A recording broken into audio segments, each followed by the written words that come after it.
So should you include the utilities as a landlord in your listings, in your rental listings? We have Ben, our rental specialist, here with us today. We're going to answer exactly that question.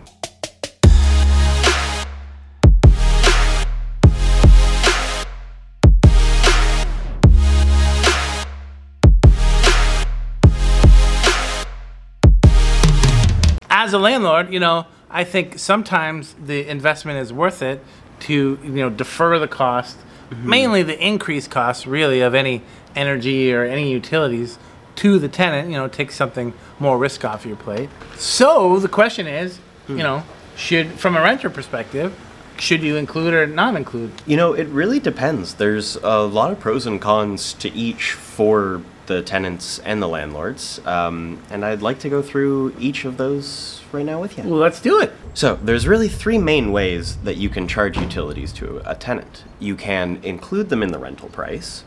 You can not include them in the rental price and have the tenant sign up with the utility company themselves. Yep. Or you can charge the tenant a flat fee per month. You know, my preference is, if you have the infrastructure, is to have tenants sign up for their own accounts, right? You know, how do you feel about that? I think this is really good for savvy tenants. You can get a certain group in that they like to control their own energy costs. They're very conscious of that, and they're more than happy to be able to take those costs on themselves in exchange for what would be a lower rental price, essentially. Yeah, and I think, you know, your point is tenants are savvy. You know, you're not going to charge them $50 extra a month and $50 more rent. Like, they're gonna do the math on the whole cost. Exactly. Yeah. Yeah. The second way is, if you don't have the infrastructure, you can just, you know, charge your tenants accordingly, like a percentage of the square footage or whatever. Right.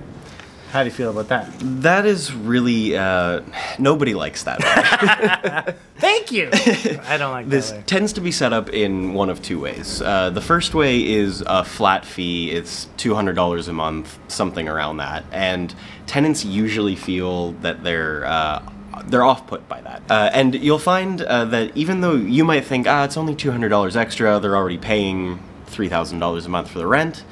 For some people, that $200 is just enough to make them turn and go look at the next place down the street. Right. And the other way that this type of fee structure can be done is a percentage of the building's total utilities. This is usually done if there's only 1 meter in the building. Yeah. This type of utility charging can add to some issues between tenants and landlords, or tenants in the same building, and really no one gets along with this. The third way is just include it in the rent, right? You pay it. You know, you can't defer the cost. You can only raise your rent the percentage that the government stipulates, unless you're in a new build. But I guess that's the third way. Yeah.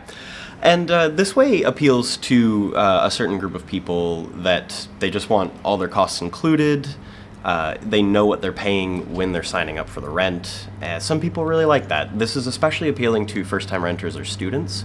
So if you're looking for that type of market with your rental, consider including the utilities in the rental price. Or if you do some, like I've been doing some shorter term ones, like 3-4 months. And, you know, it's just easier from their perspective.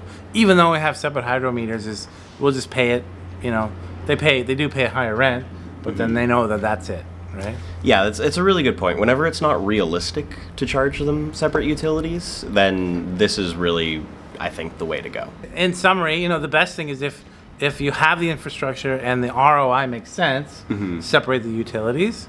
If it doesn't, then don't do the hybrid dividing it up, because that just creates arguments and weirdness. Or just include it, right? And then, you know, you may not be able to defer some of the risk. We hope you found that hugely helpful. If you have any questions about, you know, how you should structure your rental, you know, what you should do with utilities, happy to help. Shoot us an email, info@thinkto.ca.